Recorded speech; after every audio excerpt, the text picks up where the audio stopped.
Voice గట్టిగా వినిపిస్తుందా, స్లోగా వినిపిస్తుందా బ్రదర్? బాగా వినిపిస్తుందమ్మా, బాగుంది. Okay okay okay. ఇరుకు ద్వారంన ప్రవేశించడి, నాశనమునకు పో ద్వారం వెడల్పును, ఆ దారి విశాలమునై ఉన్నది, దాని ద్వారా ప్రవేశించేవారు అనేకులు. జీవమునకు పో ద్వారం ఇరుకును, ఆ దారి సంకుచితమునై ఉన్నది, దాని కనుగొని వారు కొందరే. ఈరోజు నా టాపిక్ ఇరుకు ద్వారము, విశాల ద్వారము. ఈ రెండు ద్వారాలు మీ ముందు పెడుతున్నాను, మీకు ఇష్టమైంది మీరు ఎన్నుకోవచ్చు. ఇరుకునందుండి నేను మొరపెట్టేదిని యెహోవా నాకు ఉత్తరం ఇచ్చినని దావీదు తన కీర్తనకారుడు రాస్తున్నాడు ఇరుకు ద్వారంలో. అలాగే నేనే మార్గము, నేనే సత్యము, నేనే జీవము అని దేవుడు చెప్తున్నాడు కదా. ఆయనే మార్గము, సరి అయిన మార్గము ఆయనలోనే ఉంది, ఆయనే మార్గము. యెహోవా మార్గములు చక్కనివి, నీతిమంతుడు అందులోకి, జ్ఞానవంతుడు నీతిమంతుడు ఆ మార్గాలు గ్రహిస్తాడని హోషేయ గ్రంథంలో ఉంటుంది. నేను వెళ్ళే మార్గము నా యేసుకు తెలియను, శోధింపబడిన మీదట నేను సువర్ణమై మారేదను. ఎవరంటారండి? ఏబు గారు అంటారు. ఇలాంటి గొప్ప గొప్ప మాటలు దేవుని గ్రంథంలో మనం చూస్తూ ఉంటాం. రెండు మార్గాలు యెషయా గ్రంథంలో కూడా రెండు మార్గాలు మనకు కనిపిస్తూ ఉంటాయి అన్నమాట. పిల్గ్రిమ్ ప్రోగ్రెస్ అని ఒక మంచి పుస్తకం ఉంది, బైబిల్ తర్వాత చెప్పుకోదగ్గ పుస్తకం. 16th సెంచరీలో ఆ బుక్ రాస్తారు. ఆ బుక్ ఆయన జీవించిన కాలము 16th సెంచరీ. జాన్ బనియన్ గారు ఆ బుక్ రాస్తారు, పిల్గ్రిమ్ ప్రోగ్రెస్ అని. ఆయన చిన్నతనంలోనే వాళ్ళ తల్లి వాళ్ళ చెల్లి ఇద్దరు చనిపోతారు. చనిపోయినప్పుడు అప్పుడు ఆయనకి మనోవేదన కలుగుతుంది. ఆ వేదన భరించలేక బైబిల్ చదవటం మొదలుపెట్టి ఆ చదవటం ఆయన ఒక గొప్ప హ్యాబిట్గా చేసుకున్నారు. అప్పటి కాలంలో రాజులు నువ్వు ఇక్కడ ప్రసంగించాలి అని చెప్తేనే అక్కడే ప్రసంగించాలి. వీధి ప్రసంగాలు ఇప్పుడు మనకున్న సువార్త సభలు అలాంటివి లేనే లేవు ఆ కాలంలో. ఎవరైనా బయట రాజు పర్మిషన్ లేకోకుండా ప్రసంగిస్తే వాళ్ళని తీసుకెళ్లి జైల్లో పెట్టేస్తారు. ఆ విధంగా క్రీస్తు ప్రభుని స్వకీయ రక్షకునిగా అంగీకరించిన తర్వాత ఆయన తీసుకుని వెళ్ళి ఆయన రక్షణ సువార్తను ప్రకటిస్తున్నప్పుడు మరి అక్కడ రాజుకి కోపం వచ్చి, మరి రూల్స్ని అధిగమిస్తున్నావు, నువ్వు సువార్త ఇలా ప్రకటించకూడదు అనేసి తీసుకెళ్ళి జైల్లో పెట్టేస్తారు. 12 సంవత్సరాలు, సుదీర్ఘ సంవత్సరాలు ఆయన జైల్లో ప్రతిరోజు అడిగేవారంట, యేసు ప్రభుని నేను ప్రకటించను, మీరు ప్రకటించమన్న ప్లేస్లోనే నేను ప్రకటిస్తాను అని ఒక మాట చెప్పి నేను వదిలేస్తాననేవారట.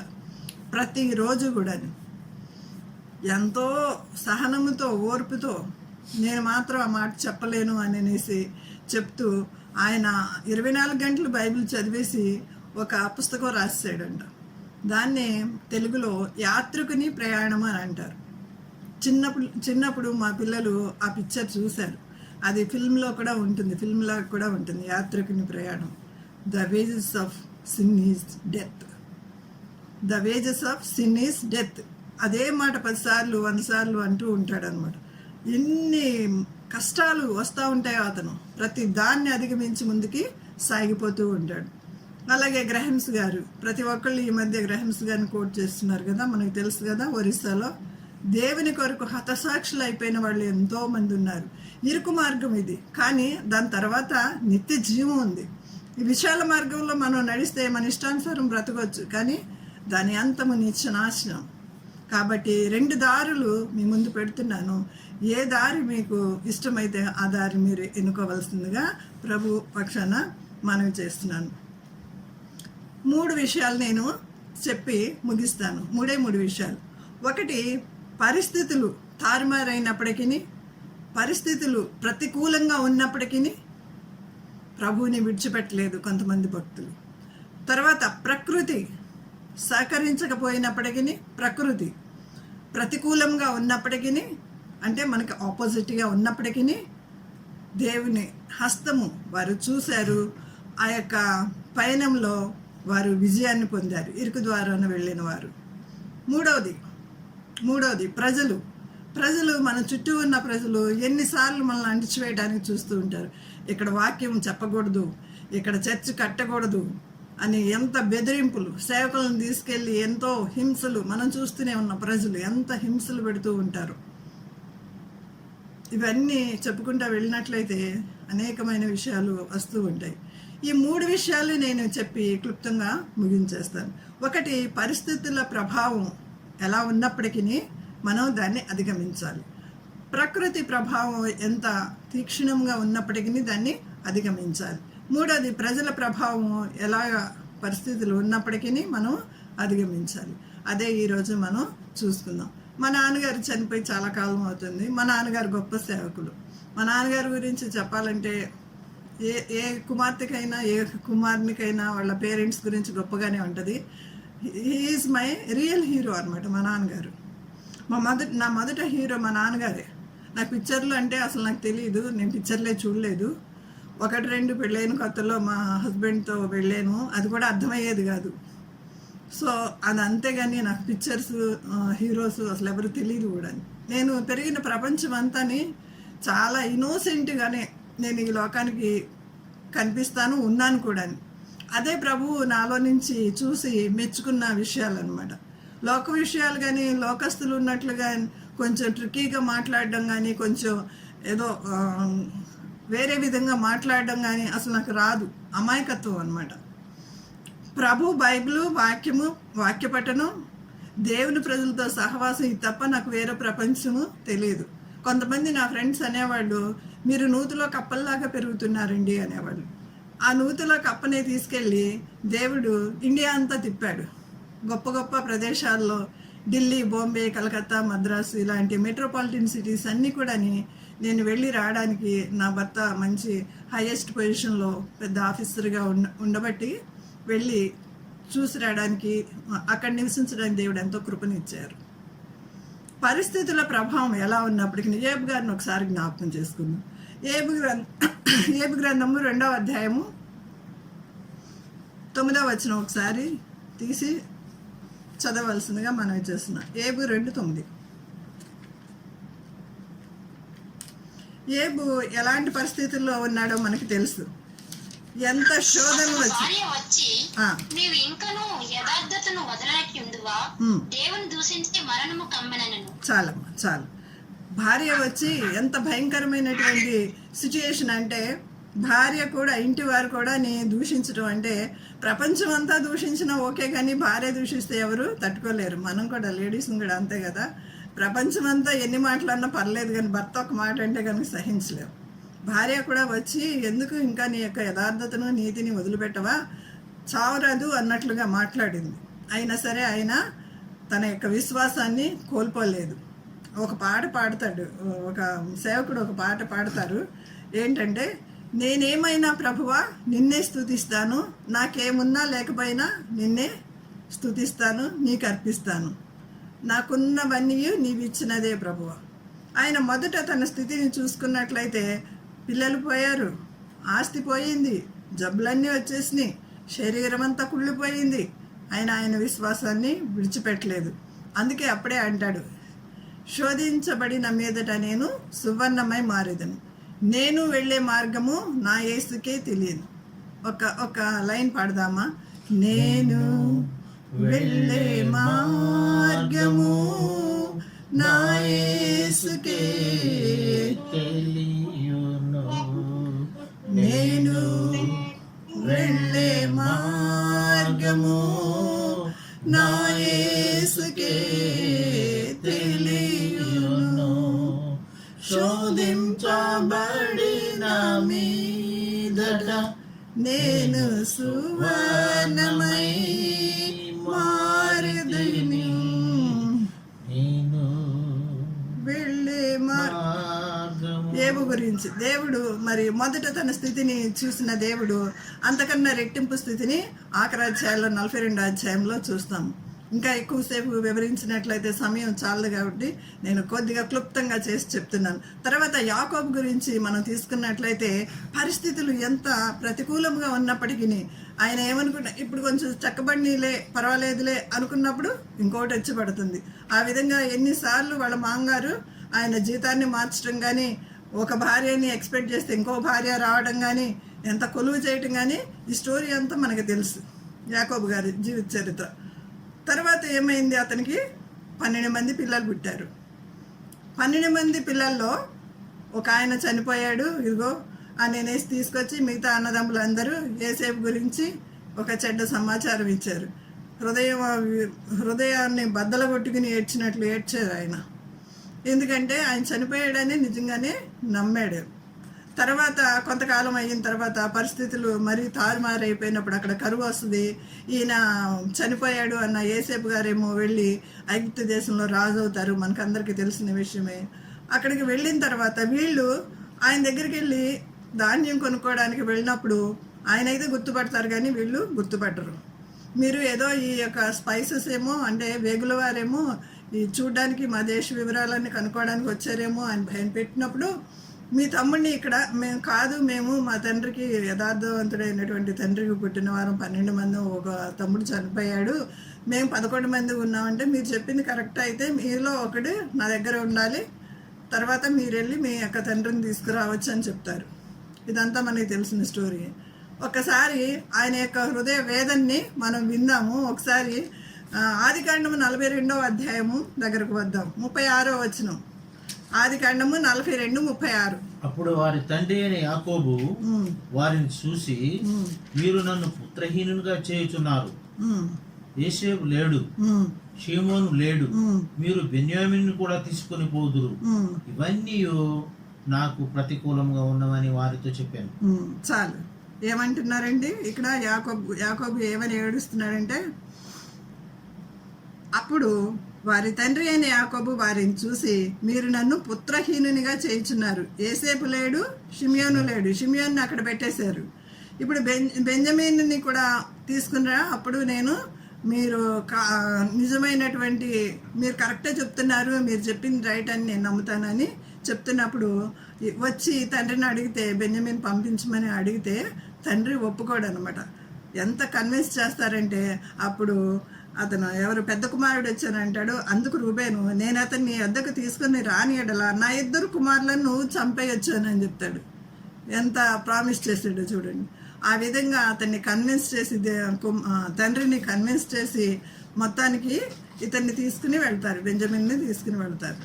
దాని తర్వాత ఎంత ఘోరాతి ఘోరమైనటువంటి హృదయ వేదన నవేడీస్ చాలామంది అనుభవించే ఉంటారు. మన పిల్లలు ఫారెన్లో చదువుతున్నారు, లేకపోతే అక్కడ సెటిల్ అయిపోయారు అనుకోండి, వాళ్ళు వెళ్ళిపోతున్నప్పుడు ఎంత భయంకరంగా ఏడుస్తామండి. లేకపోతే హాస్టల్కి వెళుతున్నప్పుడు, జాబ్కి వెళ్ళిపోతున్నప్పుడు, వీళ్ళైతే మళ్ళీ తిరిగి వస్తాడో రారో అనేటువంటి సమాచారం ఇంకా లేదు. నవేడేస్ అంటే సమాచారం చాలా ఈజీ అయిపోయింది. ఆ కాలంలో ఈజీగా లేదు సమాచారం, కమ్యూనికేషన్. సో అలాంటి పరిస్థితుల్లో వస్తారు, మళ్ళీ నా పిల్లలు తిరిగి వస్తారు అనేటువంటి గ్యారంటీ లేని పరిస్థితుల్లో దేవుని వైపు మాత్రమే చూసి ఆయన ధైర్యం తెచ్చుకున్నాడు. దాని తర్వాత మనం చూసినట్లయితే 46వ అధ్యాయము 29వ వచనం ఒకసారి చదవండి. 46:29. యోసేపు తన రథమును సిద్ధము చేయించి, చదవండి అమ్మ ఎవరన్నా. ఆదికాండము 46. తన రథమును సిద్ధము చేయించి తన తండ్రి అయిన ఇశ్రాయేలును ఎదుర్కొనుటకు గోషానికి వెళ్ళి అతనికి కనబడెను. అప్పుడు అతడు అతని మెడ మీద పడి అతని మెడ పట్టుకొని ఎంతో ఏడ్చెను. చాలు. వెళ్ళి కుమారుని కలుసుకున్నప్పుడు ఆనంద బాష్పాలు రాలిపోయినాయి అనమాట. పరిస్థితులు కొన్నిసార్లు చాలా డిఫరెంట్గా ఉండొచ్చు, కానీ దేవుని మాత్రం మనం చూసుకుంటే విశ్వాసం కర్తయు దాన్ని కొనసాగించేవాడైన యేసు వైపు మాత్రమే మనం చూస్తూ ముందుకు సాగినట్లయితే ప్రతి దానిలో కూడా దేవుడు మనకి జయాన్ని ఇస్తాడు. అందుకే యెషయా గ్రంథంలో ఒక మాట ఉంటుంది, అది నా అవుట్ ఆఫ్ సిలబస్ ఏవిందో నాకు దేవుడు జ్ఞాపకం చేశాడు. యెషయా గ్రంథం 30వ అధ్యాయము. యెషయా గ్రంథము 30వ అధ్యాయము 26వ వచనం. యెహోవా తన జనుల గాయమును కట్టి వారి దెబ్బను బాగు చేయ దినమున. చదవమ్మ. యెహోవా తన జనములను గాయము కట్టి వారి దెబ్బను బాగు చేయి దినమున చంద్రుని వెన్నెల సూర్యుని ప్రకాశము వలె ఉండును. సూర్యుని ప్రకాశము 7 దినముల వెలుగు 1 దినము ప్రకాశించినట్లుండును.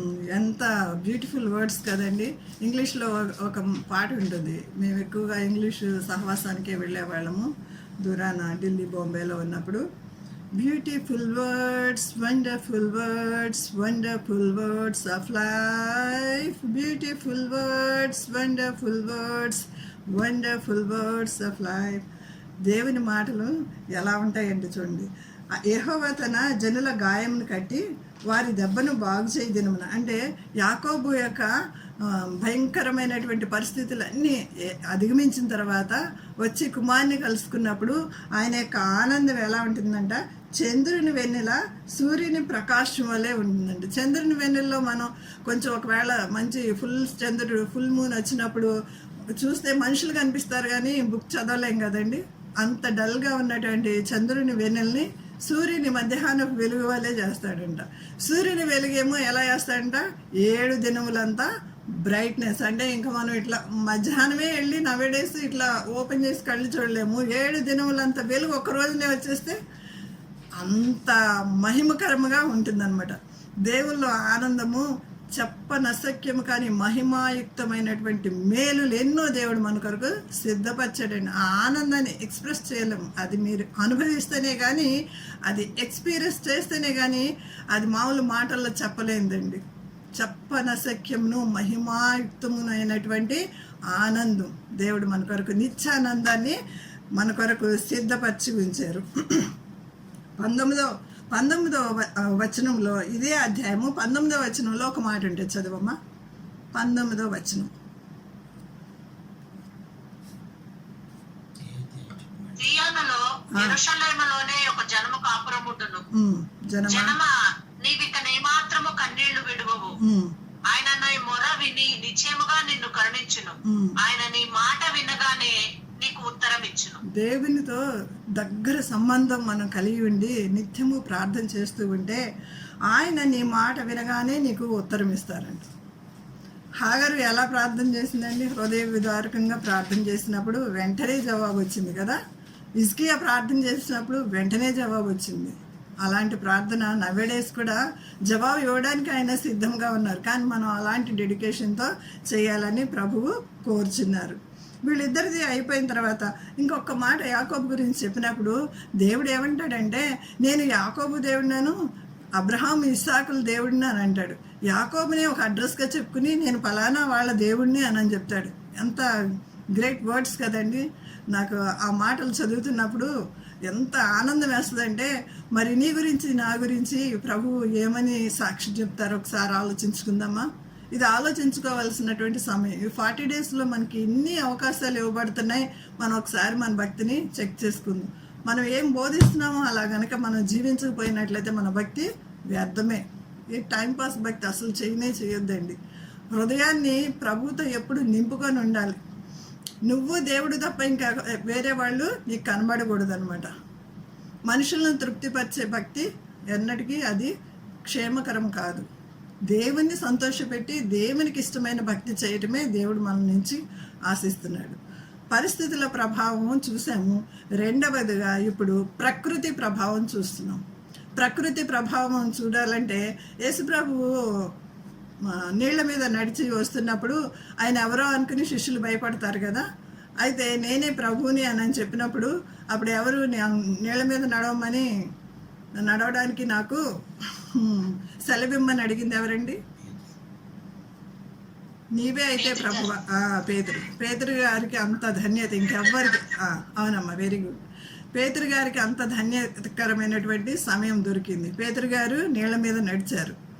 అప్పుడు నీళ్ల మీద నడుస్తున్నప్పుడు అల్ప విశ్వాసి, అంటే ఆయన దేవుని చూస్తూ నడిచినప్పుడు మాత్రం బాగానే ఉన్నారు కానీ కొంతసేపట్లో ఆయన మునిగిపోసాగాడు. అప్పుడు అల్ప విశ్వాసి అని ఆయన చేయి పట్టి వెన్ను తట్టి బలపరిచి ఇంకా ఆయన్ని పైకి లేవనెత్తారనమాట.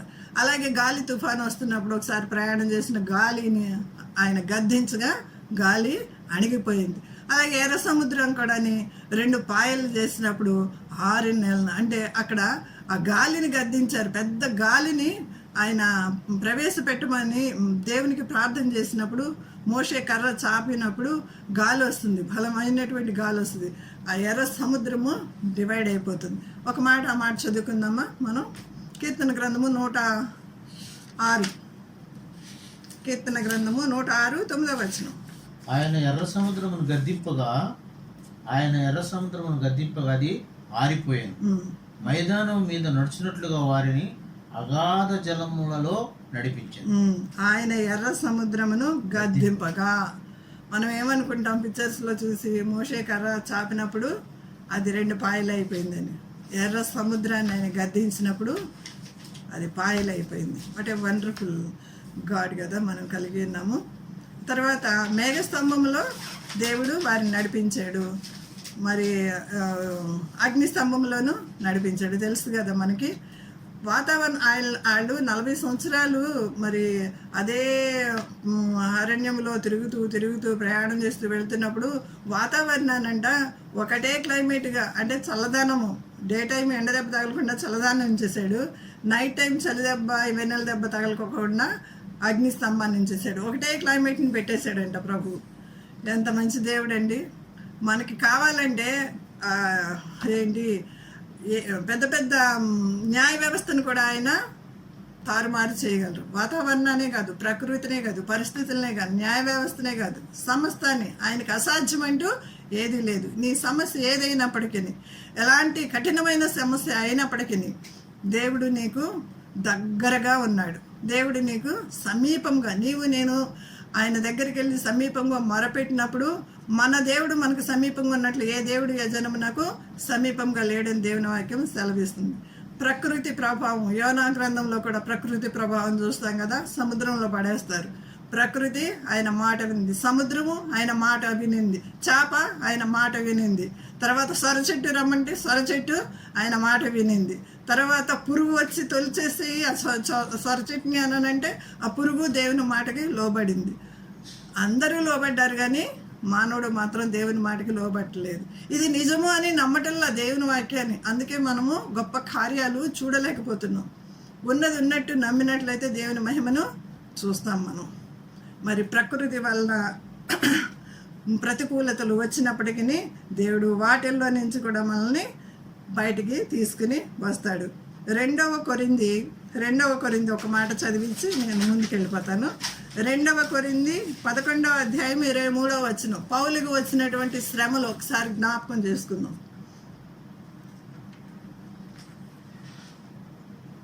వారు క్రీస్తు పరిచారకుల వెర్రివారి వల్లే మాట్లాడుచున్నాను. నేనును మరి ఎక్కువగా క్రీస్తు పరిచారకుడును, మరి విశేషంగా ప్రయాసపడి తిని, మరి అనేక పర్యాయములు చెరసాలలో ఉంటిని, అపరిమితముగా దెబ్బలు తింటిని, అనేక మార్లు ప్రాణాపాయములో ఉంటిని. యూదుల చేత 5 మార్లు ఒకటి తక్కువ 40 దెబ్బలు తింటిని, 3 మార్లు బెత్తములతో కొట్టబడి తిని, ఒకసారి రాళ్లతో కొట్టబడి తిని, 3 మార్లు ఓడ పగిలి శ్రమ పడి తిని, ఒక రాత్రింబవలు సముద్రంలో గడిపి తిని. చాలమ్మా సత్య, థ్యాంక్ యూ. ఇంకా చదువుకుంటూ వెళ్ళినట్లయితే ఎన్ని శ్రమలు అంటే ఏబు గారి తర్వాత ఈయనకేనేమో తర్వాత ఎన్ని శ్రమలు వచ్చింది అని అనుకోవచ్చు అనమాట. అంత భయంకరమైనటువంటి శ్రమలు పాలయ్యారు. ఎందుకోసం? తన సొంతాని కోసం కాదు, సువార్త ప్రకటనలో ఇవన్నీ భరించారనమాట. ఇరుకు మార్గము కఠినమైనదే, కానీ దాని యొక్క అంతము నిత్య జీవము. కొంచెం కష్టాలు వస్తాయి కానీ దేవుడు నీకు తోడుగా ఉంటాడు. ఎందుకంటే దేవుని మీద ఆధారపడి దేవుని మాట చొప్పున నువ్వు ప్రయాణం చేస్తున్నావు కాబట్టి ఆయన సహింపగలిగినంత మటుకే నీకు కష్టాన్ని ఇస్తాడు. సహింపలేనంత కష్టాన్ని నీకు తీసుకురారు. సహించగలుగుటకు, ఆ శోధన తప్పించుటకు ఆయన మార్గాన్ని కూడా సిద్ధం చేశానని చెప్తున్నారు దేవుని వాక్యంలో. ఇంకా మనం ముందుకు వెళ్ళినట్లయితే ఆఖరిగా ప్రజల వలన ప్రతికూలతలు. ప్రజలు చుట్టుప్రక్కల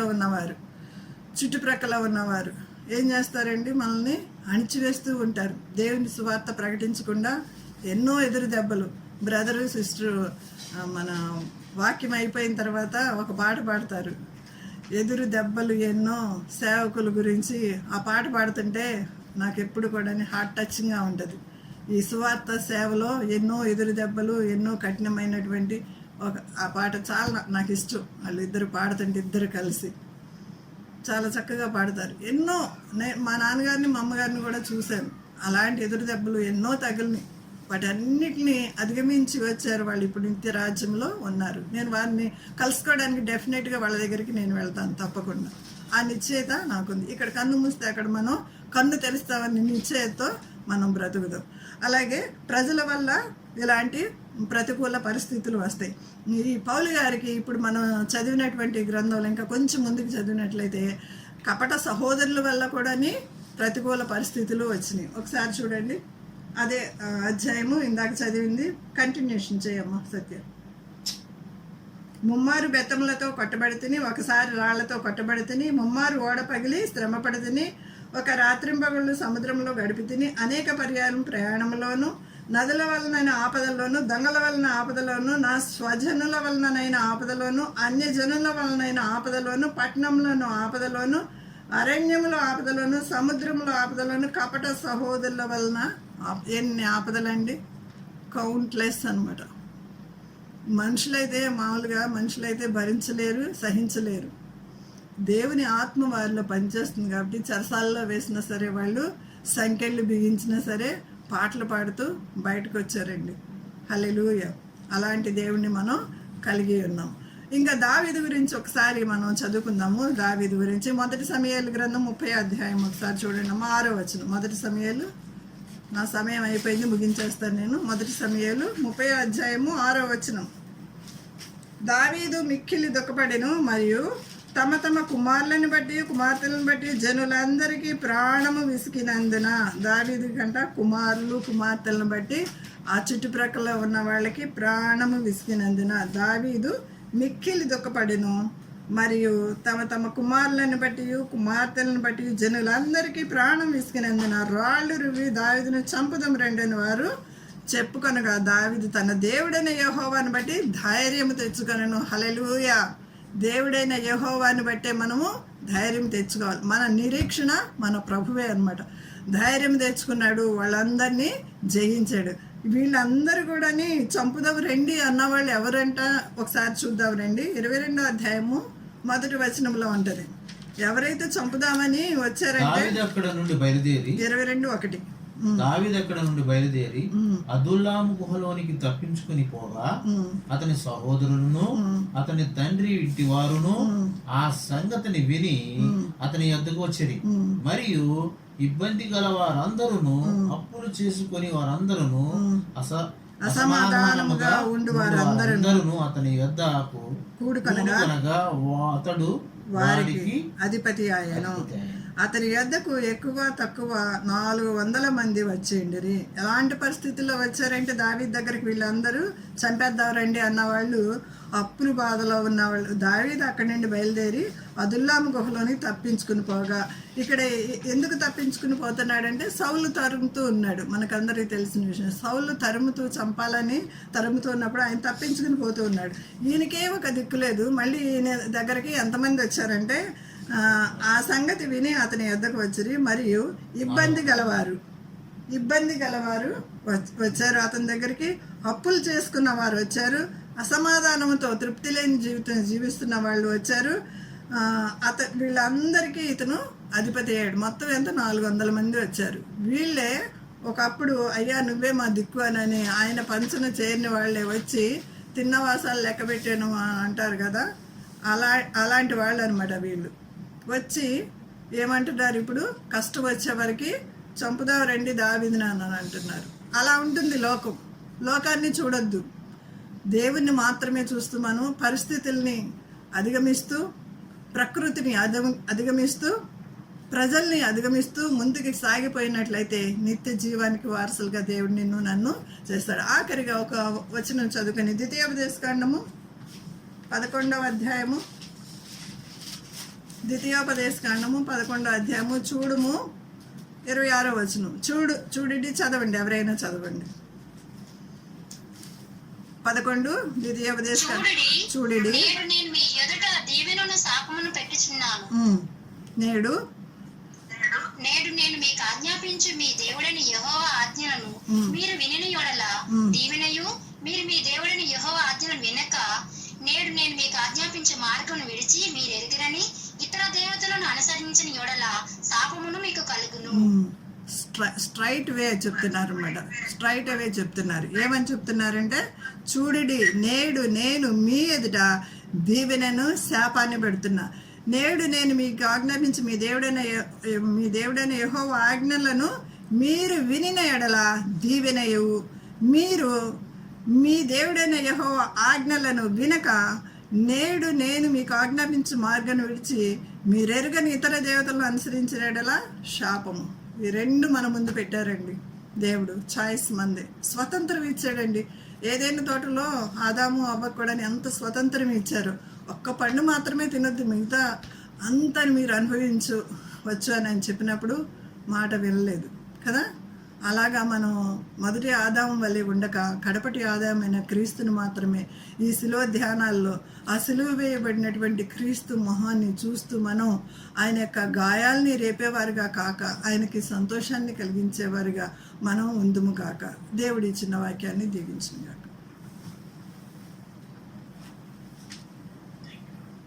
థ్యాంక్ యూ బ్రదర్. మరి చక్కని వాక్యం అందించిన మనం గారికి నా రెండు వందనాలు చెల్లిస్తుంటాం. మరి నిజంగా మరి దేవుని యొక్క మార్గంలో నడుస్తున్నాం, అనేక మార్గంలో ఉంటాం. మరి భక్తులు ఎన్నో విధాలుగా ఈవెన్ మరి యేసు ప్రభు వారు కూడా ఈ లోకంలో ఉన్నప్పుడు మరి ఆయన చివరి 3.5 సంవత్సరాలలో కూడా మరి ఆయన బాహ్యంగా మరి ఎంతగానో మరి దేవుని రాజ్యాన్ని స్థిరపరచడానికి అనేకులను దేవుని వైపు ఆత్మను రక్షించడంలో ఉన్న సమయంలో కూడా మరి ఆ రోమా సామ్రాజ్యవాదులు ఆయన ఎన్నో విధాలుగా ఆటంకపరిచినట్టుగా మనం చూస్తూ ఉంటాం.